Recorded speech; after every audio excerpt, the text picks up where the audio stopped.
guys, it's Lucy and you're watching Lucy Reads. Today I'm going to be doing my August weekly wrap-up number 3. It's the third week of August, only one more week left.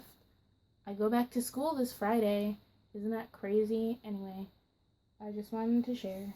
So this week I read 2 whole books and 1/5 of another book.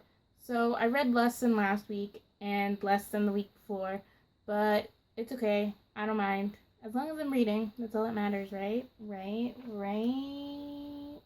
I'm sorry. I'm just going to get right into the books I read this week. So the first book I read this week is Dark Places by Gillian Flynn. Gillian Flynn. Is it Gillian or Gillian? I don't know. Anyway, I wanted to read this book because last year I saw Gone Girl and I thought it was so good. Like, if you haven't seen it, you should definitely watch it. I thought the movie was so good. But I saw the movie before I read the book, and I thought, I could just go read it afterwards. Then after I watched it, I realized, I can't go read the book after this because it's like a psychological thriller and like a mystery kind of thing. And like, if you know what happens, it's not as exciting to read it after you know what happens. If I read the book and then saw the movie, that would be a little bit different because it's just like nice to see book to movie adaptations. I don't know if I'm the only one who thinks like that. But anyway, since I couldn't read Gone Girl, I decided to just read Gillian Flynn's other 2 books instead. And I started with this one because I know that this one's going to be a movie soon-ish. I don't know when. I think it's this year it's going to be a movie. I like this book a lot too. I thought Gillian Flynn is a really good writer. In general, I think. I was not disappointed in Gillian Flynn's writing, and the whole story in general, I liked it a lot. I was on the edge of my seat, like, from the middle onwards. I was reading it, like, at night, and I had to go to bed soon, and I was like, no, I'll just stay up and read it, even though I have work the next day. That would have been a bad idea. But I was reading it, and I felt it in, like, my stomach, and I was like, oh my god, I'm so nervous, oh my god, I'm so scared. I can't read this tonight, so I had to stop reading it, put it down, and go to bed so that I wouldn't be terrified in the morning, like, because I didn't know what was coming. Based on that, you can tell I thought the book was really creepy. I am, however, a wuss. Like, I don't watch any horror movies. I can only read horror things just because I don't really want to explain this to you, but I can only read, like, horror things. I can't watch horror movies, which makes me really sad. Not that this book isn't horror exactly. It is classified as like a psychological thriller, but there were like some creepy parts. I don't want to tell you too much because like it is, the finding out what happens and everything is part of the mystery of this book. So I'm just gonna leave it at that. But since it is so creepy for me at least, and again, I am a wuss, so like you might not find it creepy at all. I'm not sure if I can watch the movie because it might just be too scary for me. I'll see. If it's rated like PG-13, then I can probably watch it. But if it's rated R, then I probably won't be able to watch it.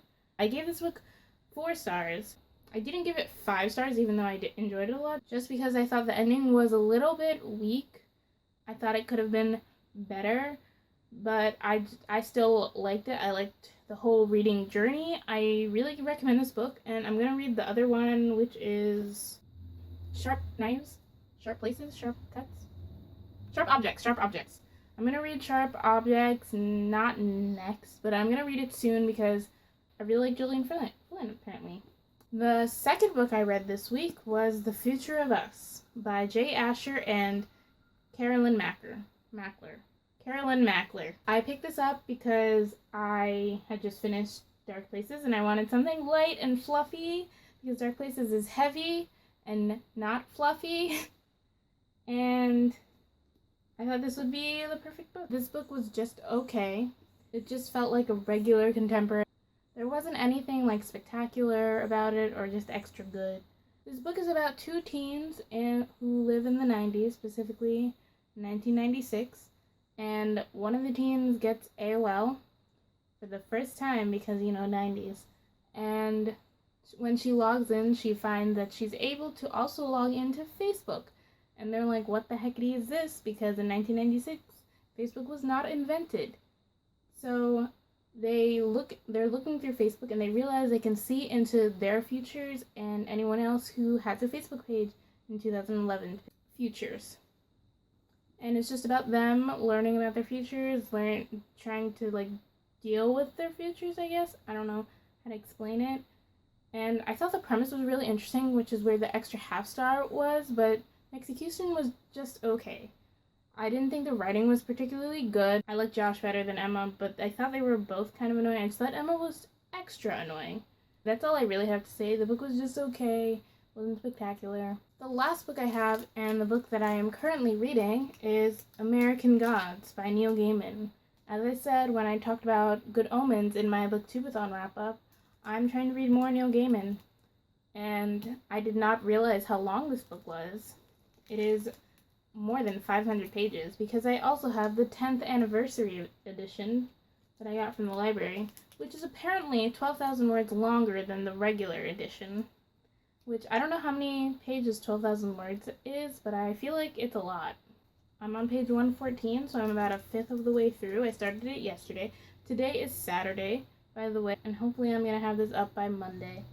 So hopefully I'll be done with it by then, but I don't know when I'm going to be able to talk to you about how I felt about the ending or anything, but I'm really liking it so far. I think it's really interesting. I can't really explain the premise to you because I don't really understand it.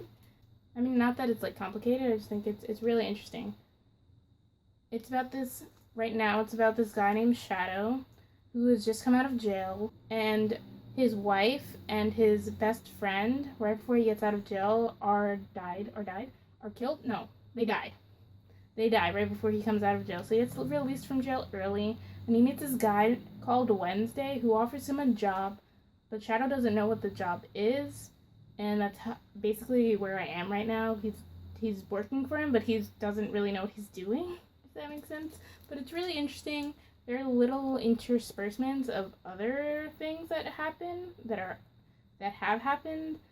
I don't know, it's really, feel like it's going to be kind of intricate. I don't know, I feel like I'm going to enjoy it. I'm enjoying it so far.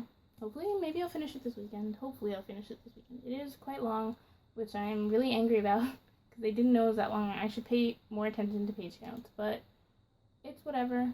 We're there now. Those are the books that I read last week and am currently reading.